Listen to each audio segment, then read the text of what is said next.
She waited at the window every evening, not because she expected him on any particular evening.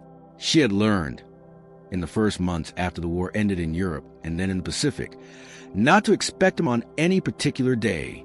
She had learned to hold the expectation in a general form. Not tonight, perhaps, but soon, perhaps next week, perhaps by Christmas, a form that allowed her to keep living in the specific present tense of ordinary daily life while maintaining the specific forward orientation toward the future in which he returned. She waited at the window every evening because that was when the light was right. The late afternoon light on the street made everything visible. The neighbors coming home from work, the children playing, the ordinary traffic of a neighborhood going about its ordinary business.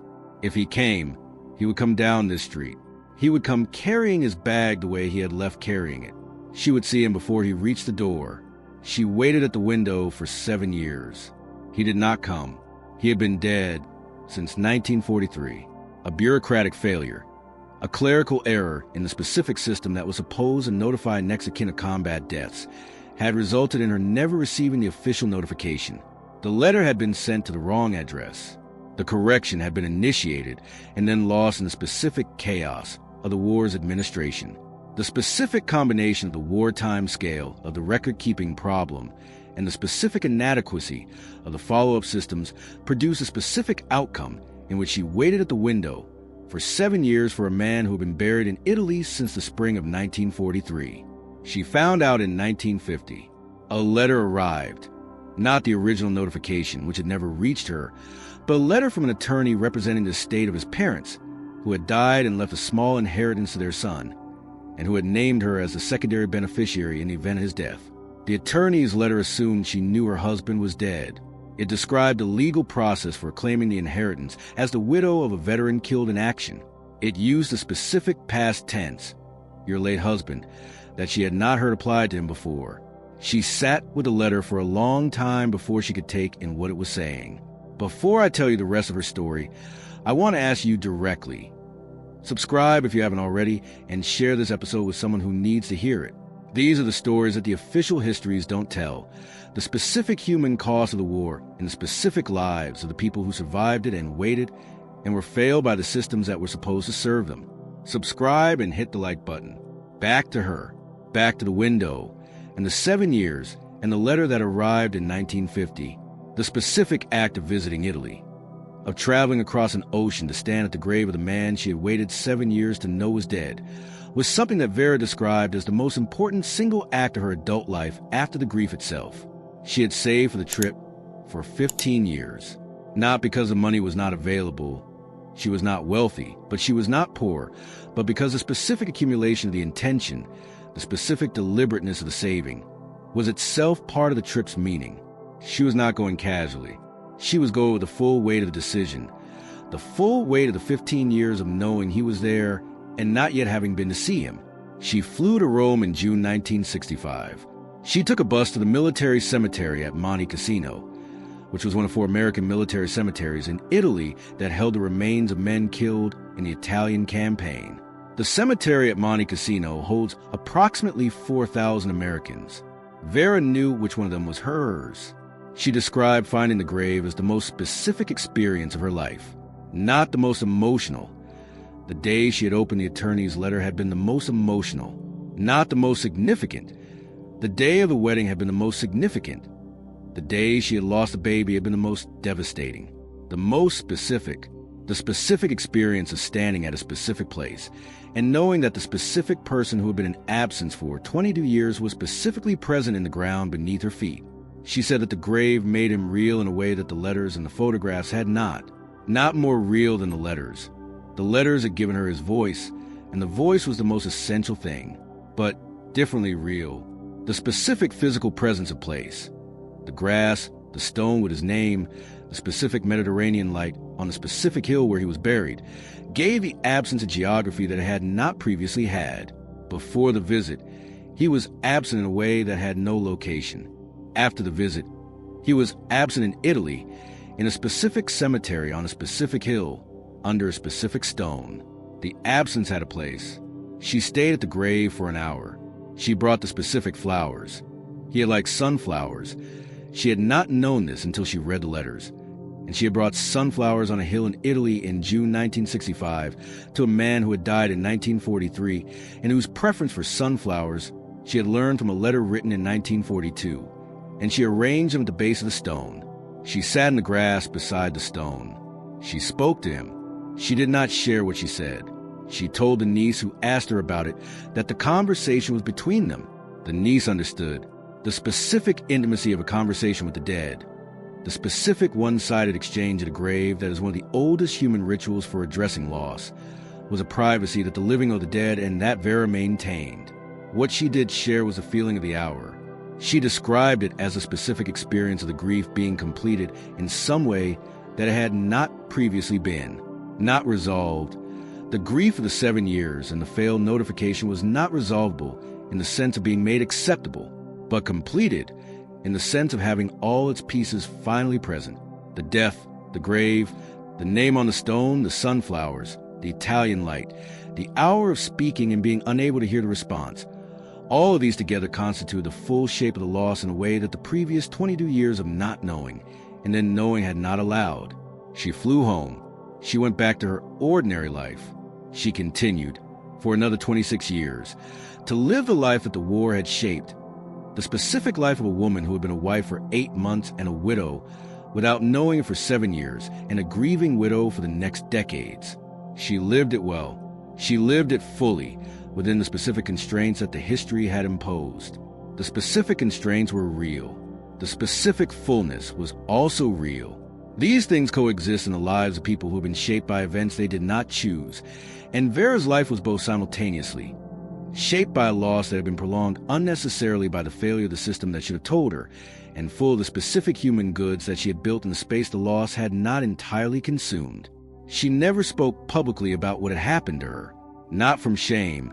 She had nothing to be ashamed of, not from silence about the war in general.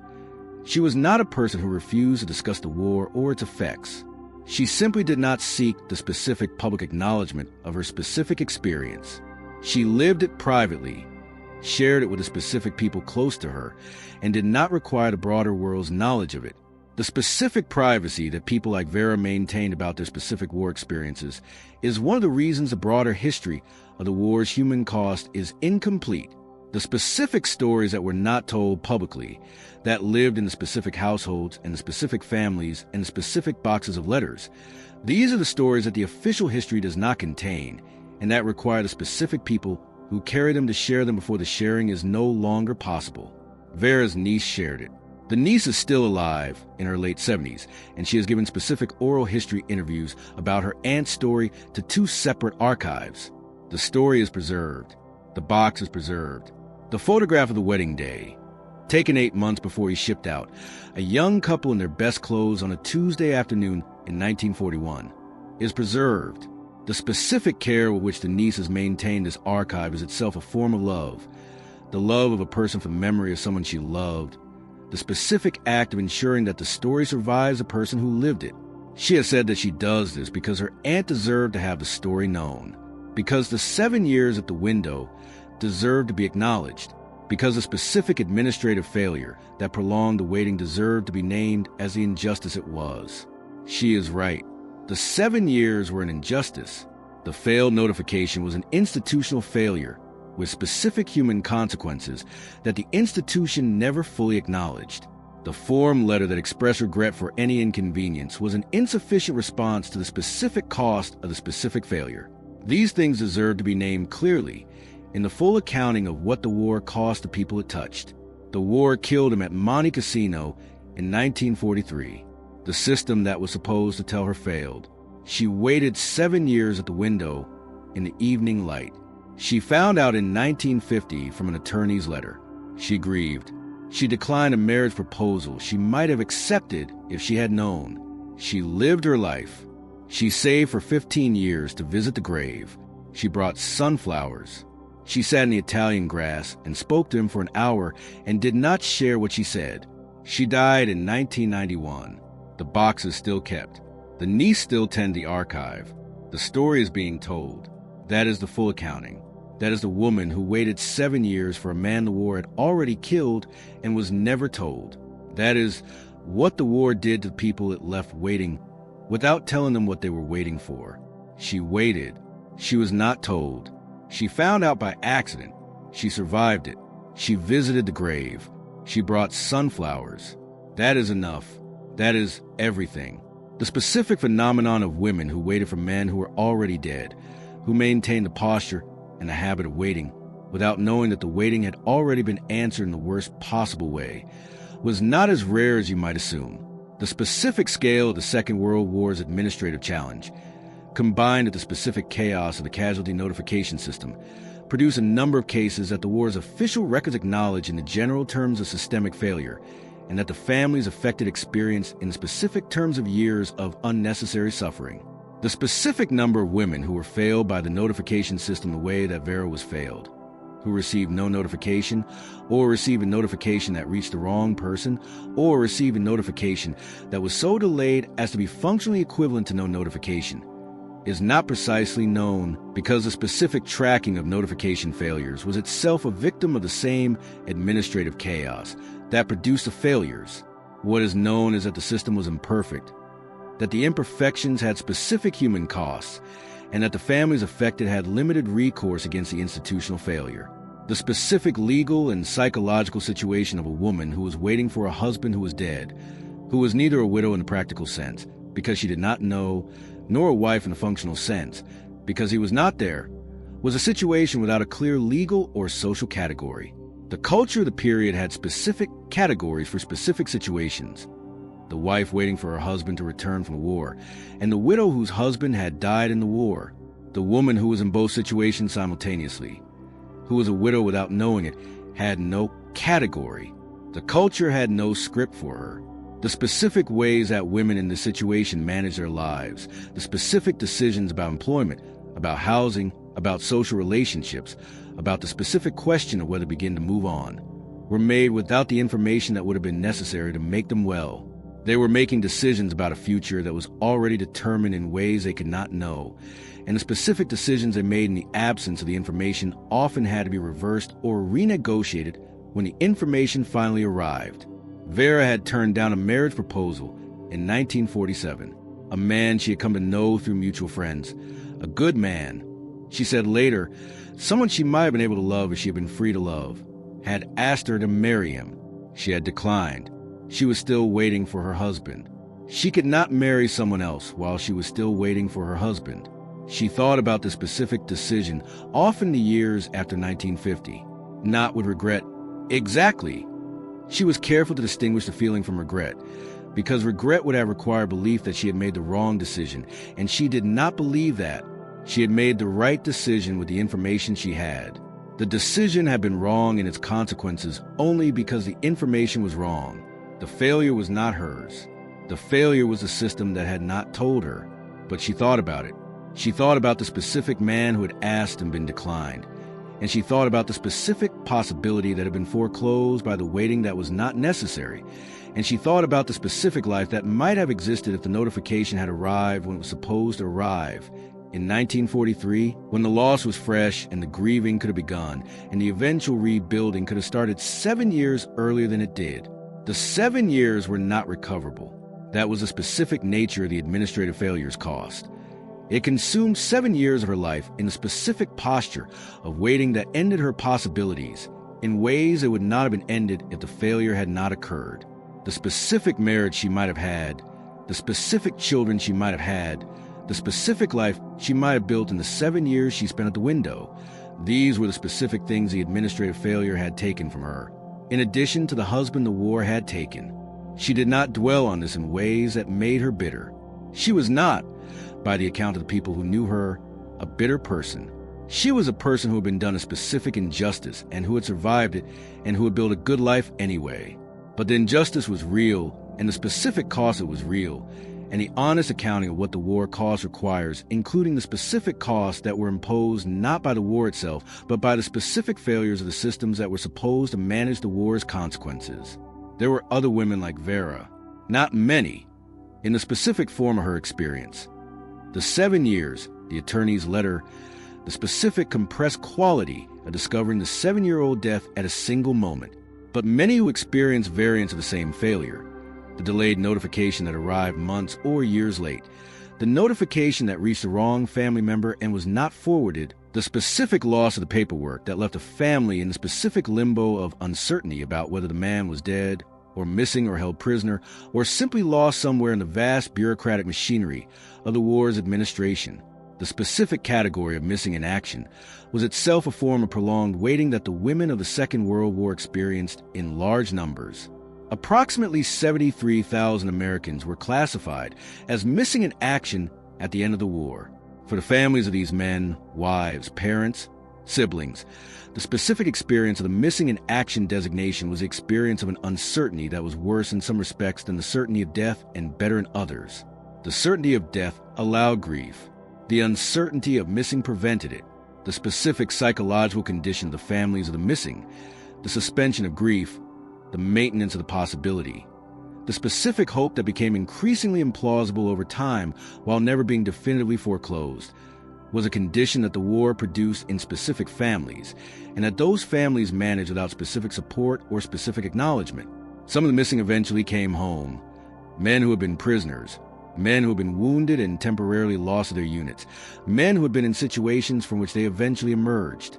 For the families of these men, the uncertainty resolved in the best possible way.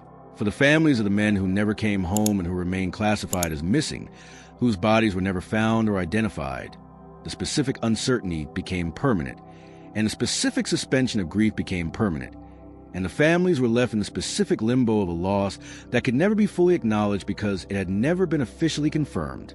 The specific legal and practical consequences of this limbo, the difficulty of remarrying when your husband was not officially dead, the difficulty of collecting benefits, the difficulty of managing an estate when the legal status of the missing person was unresolved, added practical burdens to the already enormous psychological burden of the prolonged uncertainty.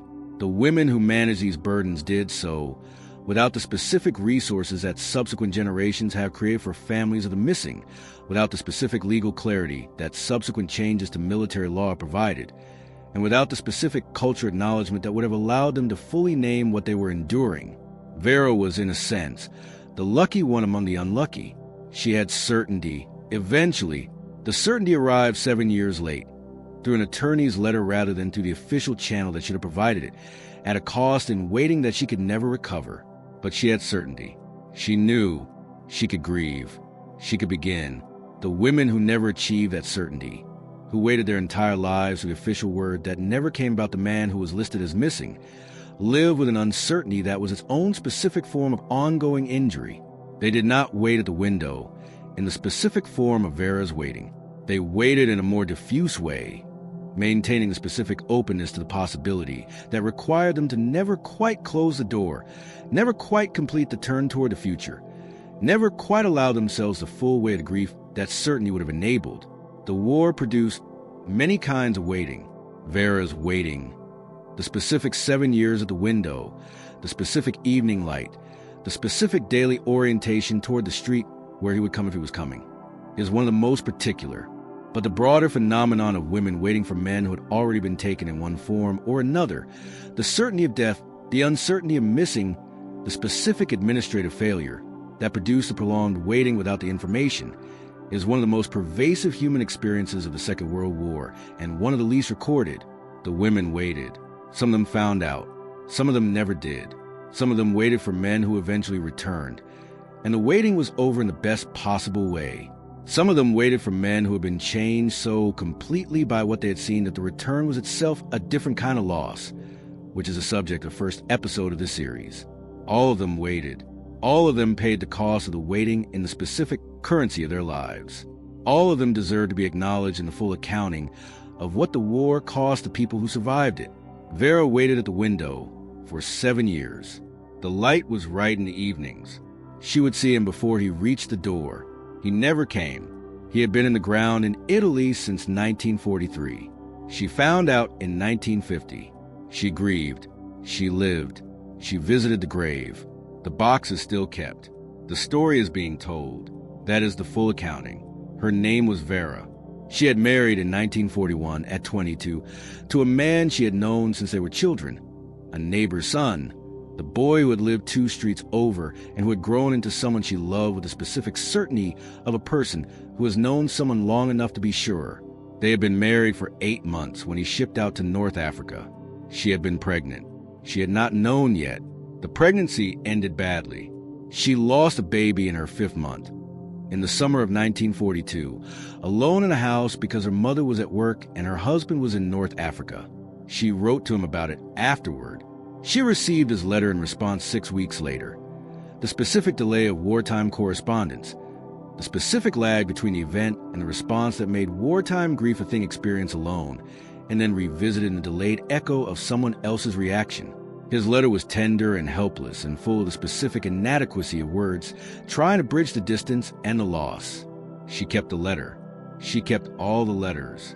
He was killed at Monte Cassino in May 1943. The notification was sent. The notification went to the wrong address. Vera was never told. The specific mechanism of this failure is worth examining because it is not unique.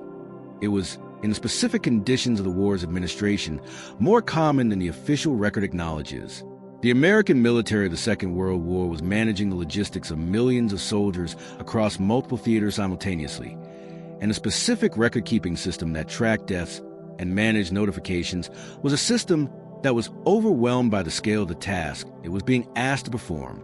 The specific failures that produced incorrect notifications, delayed notifications, or no notifications at all occurred with a frequency that the military knew about and that it attempted to address through successive improvements to the system without fully solving the problem. The families who were failed by the system, who waited for men who were already dead, who did not know for months or years that the waiting was over in the worst possible way, were the specific human cost of the administrative failure. They are not prominently featured in the official history of the war's administration. Vera waited because she did not know. The waiting was not irrational. It was a specific rational response to the specific information she had, which was no information at all. He had not come home. He had not written.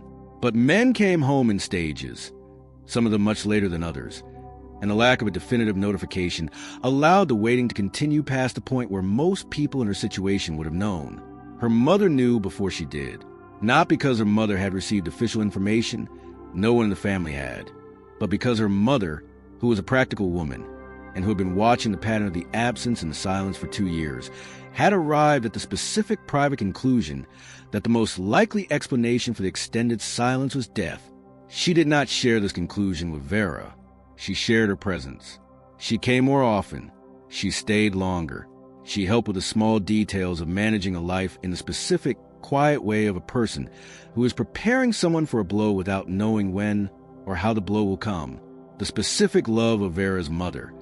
The specific decision to be present rather than to speculate, to help rather than to hypothesize, to support the waiting without either encouraging it or dismissing it, is one of the unrecorded acts of care that the war produced in the people around the people who were waiting. The mothers and sisters and friends who managed a specific situation of a woman who was waiting for a man who might not be coming home, who held the space with her without being able to resolve it. These people deserve acknowledgement alongside the people who were doing the waiting. The 7 years of waiting shaped Vera's life in specific ways that she later described with specificity that suggests she had thought about them carefully. She had maintained the house in a specific state of readiness for his return, his things in their places, his side of the closet as he had left it, the specific domestic arrangements of a household designed for 2 people being maintained by one, not as a shrine, she was careful to say, as a practical expression of the specific belief that he would need these things when he returned. The specific thing she maintained was not the memory, but the expectation. She had not, in the 7 years, allowed herself to grieve. She had not allowed herself to think of herself as a widow, to use the word widow in relation to herself, to begin the specific process of reorienting her life around the fact of his permanent absence. She had suspended the grief in the specific way of a person who believes the grief is premature, who does not allow herself the full weight of the loss because she has not accepted the loss as final. The 7-year suspension of grief had specific consequences for what happened when the grief came. When the letter from the attorney arrived in 1950 and Vera sat at her kitchen table and understood for the first time what had happened, understood that it had been dead for 7 years, that the waiting had been waiting for nothing, that the window and the light and the daily expectation had all been maintained in relation to a man who was already in the ground in Italy. The grief that came was not the grief of a recent loss. It was the grief of a loss that was 7 years old, but that was being experienced for the first time, with a specific addition of the 7 wasted years of waiting.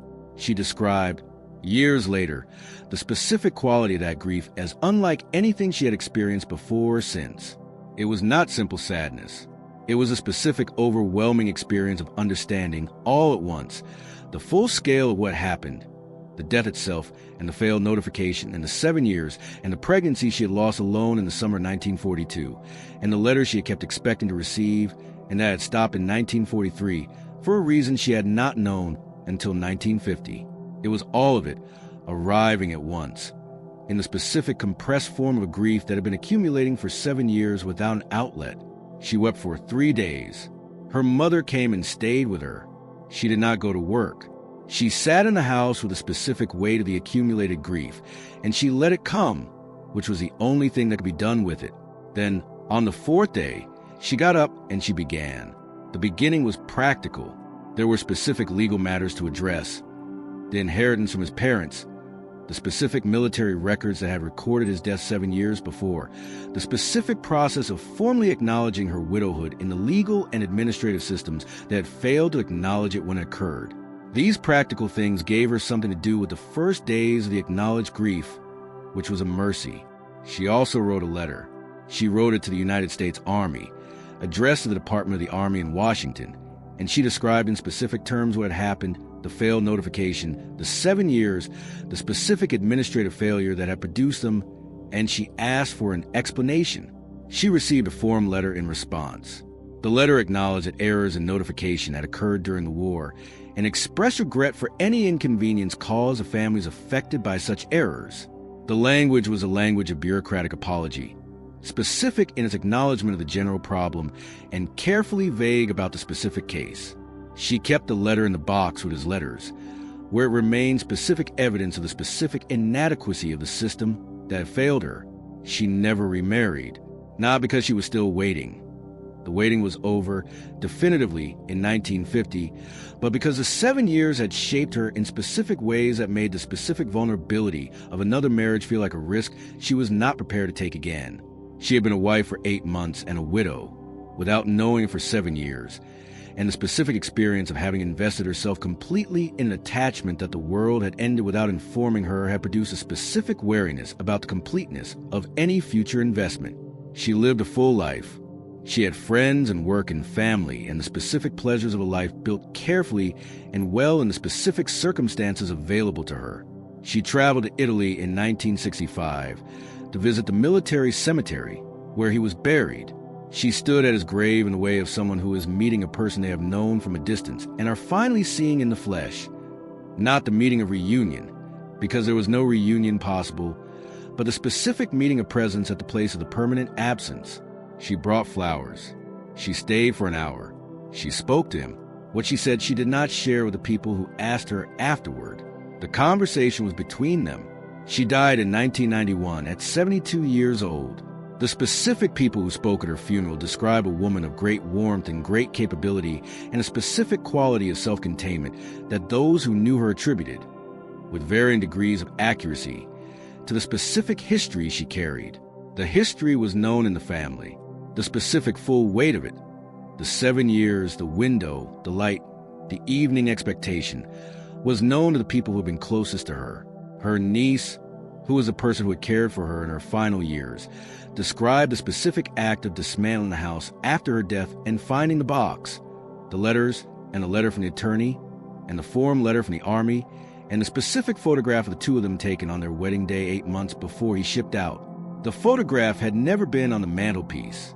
It had been in the box, with the letters, in the specific private space of the grief that she had kept out of the common areas of the house. The niece kept the box. It is a specific act of keeping that the living perform for the dead, the maintenance of the archive, the preservation of the evidence, the specific refusal to let the story dissolve into the general past. She kept the box because the story deserved to be kept, because the 7 years at the window deserved to be acknowledged, because the woman who waited without knowing she was waiting deserved to have the waiting known. The war killed him in 1943. The system that was supposed to tell her failed. She waited 7 years. She found out in 1950. She grieved. She lived. She visited the grave. She died in 1991. The box is still kept. The story is being told. That is the full accounting. That is the woman who waited 7 years for a man the war had already killed and was never told. That is what the war did to the people who were waiting at home. Not simply the people who received the news and had to live with it, but the specific people who never received the news and had to live with the not knowing, which is a different and in some ways harder thing. The letter never came. The man never came. The window and the light. And the 7 years of daily hope maintained against the specific silence of the war's administrative failure. She waited. She was never told. She found out by accident, 7 years late. She survived it. She lived her life. That is enough. That is everything. That is the woman who waited for the man the war had already taken. The specific other women I want to tell you about are the women whose waiting ended differently. Not in the specific catastrophe of the 7-year delay, but in the specific smaller catastrophes of the delayed notification that was not 7 years, but was still months. Still long enough to shape the specific decisions made in its absence. There was a woman named Ruth who received a telegram informing her of her husband's death at Tarawa in November 1943. But the telegram arrived in January 1944, 2 months after the battle. In those 2 months, Ruth had written 14 letters to her husband. She had made specific plans for his return. She had accepted an invitation to a Christmas dinner on his behalf, telling the host that he would be home by then. She had written to his parents to arrange a joint family celebration for the new year. All of these things were being done for a man who was already dead. The specific pathos of the 14 letters, written to someone who was not alive to receive them, full of the specific ordinary news of her daily life and the specific ordinary anticipation of his return, is one of the more poignant details of the wartime notification failure. The letters exist. Ruth kept them bound together with a rubber band, labeled in her handwriting, letters to be, that he never received. She kept them in the box with his letters for the rest of her life. She described the specific experience of reading back through the 14 letters after she received the telegram as one of the most uncanny experiences of her life. The specific strangeness of reading her own words from 2 months before, words addressed to a man who was already dead when she wrote them, in which she described her days and her anticipation, and her specific plans for a future that had already been foreclosed at the time of the writing. The 14 letters were a record of a 2-month period of her life, in which everything she said and thought and planned was addressed to an absence she did not know was permanent. She found the specific wrongness of the 2 months more disturbing, in some ways, than she had expected to find the death itself. She had known, in the abstract sense that all wives of serving soldiers knew, that death was possible. She had not expected the specific experience of discovering, in retrospect, that she had been living in a specific unreality for 2 months, that the reality she had inhabited had been based on an assumption about a person's existence that was false. The specific disorientation of this retroactive unreality was something the telegram alone had not prepared her for. The specific women who shared this experience, and there were many of them, varying only in the specific length of the retroactive period, found that the grief they were processing was complicated by the specific task of re-understanding the period of the delay. They had to, in a sense, re-experience the period with the correct knowledge, to go back through the specific days and weeks of delay and understand them now in the light of what they had not known then. This was a specific additional psychological labor that the delayed notification imposed, beyond the grief of the death itself. Ruth eventually remarried in 1950. Her second husband was a man she had known since before the war, a good man. She said, someone she had found she could love after the specific space of the grief had been completed. They had children. They had a good life together. She described a marriage, later in her life, as a specific life she built after the war was finished with her, which was a specific way of framing the relationship between the loss and the recovery that acknowledged both the ending of the first story and the beginning of the second, without pretending that the first story had not happened. She kept the box with her first husband's letters and her own 14 unanswered letters for the rest of her life. She showed them to her children when they were old enough, and she told them the story of the 2 months. She told it not as a story of suffering, though it was but as a story about the specific human capacity to live inside an assumption that turns out to be false, and to discover later that you were living there and to survive the discovery. She told it as a story about resilience, which it was. It was also a story about loss and bureaucratic failure, and the specific cost of both, which she did not hide. Her daughter still has a box. The rubber band around the 14 letters has been replaced more than once with a fresh one. The letters are still there, still addressed to a man who did not receive them, still full of the ordinary news and anticipation of a woman who did not yet know that the ordinary was already over. The specific care with which the families of these women have maintained the archives, the boxes of letters, the photographs, the specific documents of the failures and the losses, is itself a form of historical memory that deserves acknowledgement. The women who waited and the families who have kept the records of the waiting are performing the specific act of ensuring that the full cost of the war is known, not just the battles and the strategy and the commanders, but the specific people at home, at the window, writing letters to men who were already in the ground. The full cost of the war includes all of them: the men who died, the women who waited, the children who grew up without fathers, the letters that were never received and the letters that arrived too late, and the letters that were kept in boxes for 50 years waiting for the right moment to be opened. Vera waited at the window for 7 years. Ruth wrote 14 letters to a dead man. The woman with the missing in action designation waited her entire life for certainty that never came. All of them are part of the full accounting. All of them are the war. The specific question that Vera's story poses, and that the stories of all the women who waited pose, is one about the relationship between love and knowledge, and the specific cost of being denied the information that love requires to do its work properly. Love without knowledge is a specific kind of love, real, but operating in the dark. The wives who waited for men who were already dead were not loving in absence. They were loving a person, but they were loving him without the specific information that would have allowed the love to do what love does in the face of death: to grieve, to mourn, to begin the specific work of integrating the loss that the rest of life requires. The specific psychological literature on grief has established, over the past half-century, that grief deferred is not grief avoided. The grief that Vera experienced in 1950, the compressed, overwhelming, 7-year accumulation of it arriving at once, was not less grief than she would have experienced in 1943 if she had received a notification. It was the same grief, concentrated, with the additional weight of the 7 years added to it. The deferral had not spared her grief. It had compounded it. The specific recommendation that grief researchers now make, that the bereaved be given the specific information they need as quickly as possible, that notification be provided with the specific accuracy and the specific promptness that the bereaved deserve, is a recommendation that the wartime notification system failed to implement with specific human costs that the stories in this episode document. The improvements to the casualty notification system that the American military has made since the Second World War reflect, in part, the specific lessons of cases like Vera's.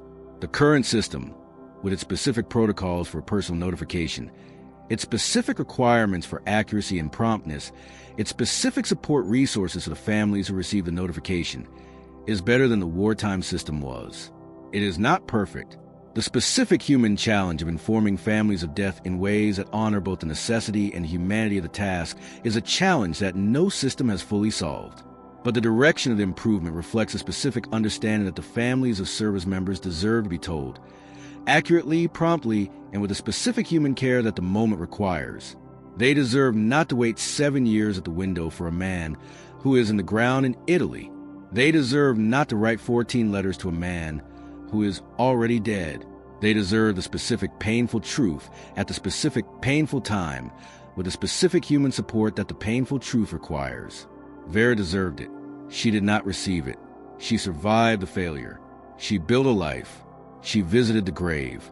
She brought sunflowers. The specific act of bringing sunflowers to the grave in Italy in 1965. The specific act of honoring, 22 years after death, the specific preference she had learned from a 1942 letter, is a specific image I carry from her story.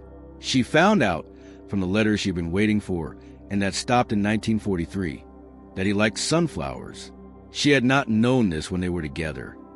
The specific, ordinary knowledge of a person that accumulates over years of shared life. The knowledge of what they like and what they find beautiful had not had time to accumulate in their 8 months of marriage. She learned it from the letters. She brought the flowers to the grave. The specific love that this represents. The love that learns from the letters of a dead man what he loved and carries that knowledge across 22 years in an ocean to place the specific flowers at a specific grave is a specific love that the war produced in the people it left waiting. Not the love of a comfortable marriage. The love that is maintained against distance and death and administrative failure and 7 years of unnecessary waiting. The love that finds out what someone liked from their letters and brings the flowers anyway, 22 years late, to the hill in Italy where they are. She waited 7 years. She found out by accident. She grieved. She declined a marriage proposal she might have accepted if she had known.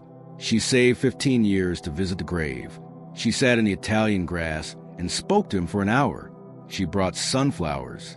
Subscribe if you haven't, and share this story with someone who knows a woman like Vera. The specific women who waited deserve to be known. That is the full accounting. That is a woman who waited 7 years for a man the war had already killed and was never told. The specific broader context of what the women who waited represented in the social history of the Second World War era is worth examining, because the individual stories of Vera and Ruth exist within a larger pattern of female experience in a war that the official history has only recently begun to fully acknowledge. The women of the Second World War were, in the popular narrative of the period, primarily represented in 2 roles. Rosie the Riveter, the factory worker who kept the economy running while the men were fighting, and the faithful wife at home, waiting and maintaining and hoping. Both of these images are real. Women did work in the factories, and women did wait at home. But both images simplify the specific complexity of the female experience of the war in ways that the full accounting of that experience requires complicating. The factory workers are a more celebrated version of the wartime woman, and their specific contribution to the war effort has been increasingly acknowledged in the historical scholarship of the past 30 years. The specific economic contribution, the ships and the aircraft and the ammunition that women produced in the factories that men had left, was a real and significant contribution to the Allied victory, and the specific women who made it deserve the recognition they have received. The women who waited, the specific women like Vera and Ruth, whose contribution to the war effort was made in the specific form of maintaining the households and raising the children and sustaining the emotional infrastructure of society while the men were away, have received less attention in the formal history. Their contribution was real and significant, but it was less visible than the factory work, less easily quantified, and less compatible with the specific narrative of female agency and capability that the Rosie the Riveter story provides. The women who waited were doing something that the culture valued. The specific loyalty, the specific faithfulness, the specific maintenance of the home that the returning men would come back to, but they were doing it in a way that did not fit the emerging story of female capability and independence. They were being faithful and patient, which were virtues that the culture honored, but they were not being productive in the visible economic sense that the factory work represented. The specific cost of the waiting, the specific psychological and practical cost of maintaining the posture of expectation over months and years, of managing the uncertainty, of making the specific decisions that the absence required without the information that adequate notification were provided, was a cost that was paid in the specific private currency of individual lives, and that the public accounting of the war's cost did not include. The specific women who were failed by the notification system, who waited for men who were already dead, who wrote letters to men who were not alive to receive them, who declined proposals from men who might have been their second chance, were paying a specific cost that was imposed on them by a specific institutional failure. The cost was real. The failure was real. The specific lives that were shaped by both are real. Vera's niece, who maintains a box in the archive, has said that she shares the story because her aunt deserved to have the waiting acknowledged. The specific 7 years of the window, the specific evening light, the specific daily orientation toward the street where he would come if he was coming, were not nothing. They were a specific form of faithfulness to a specific person, maintained in the specific darkness of not knowing, and they deserve to be seen. She is right. The waiting deserves to be seen. The women who waited deserve to be known. The specific cost of the waiting, the specific years, the specific decisions, the specific life that was shaped by the specific administrative failure, deserves to be part of the full accounting of what the war cost. The war took him. The system failed to tell her. She waited at the window in the evenings for 7 years. She found out from an attorney's letter. She grieved. She built a life. She brought sunflowers to Italy in 1965. All of it is the war. All of it is the cost. All of it deserves to be known. The box is still kept. The niece still tends the archive. The story is still being told. That is enough. That is the full accounting of the woman who waited for the man the war had already taken. There's one more thing I want to say about Vera before this episode ends. Something that her niece shared in one of the oral history interviews that has stayed with me since I heard it. In the years after 1950, after the grief had been processed and the life had been rebuilt in its specific post-notification form, Vera developed a specific habit. She began every year on the anniversary of the day she had learned he was dead. Not the day he died, which she did not know precisely, but the day she had learned it. To write him a letter. Not a letter she intended to send. Not a letter she put in the box with the others. A letter she wrote and then burned. She wrote about the year she had just had, the specific things that had happened, the specific ways her life had developed, the specific things she had seen and learned and felt. She wrote as if he were alive and could receive the letter. And then she burned it because he was not alive and could not. She did this every year for 40 years, from 1950 until her death in 1991. 40 letters written and burned, none of them preserved.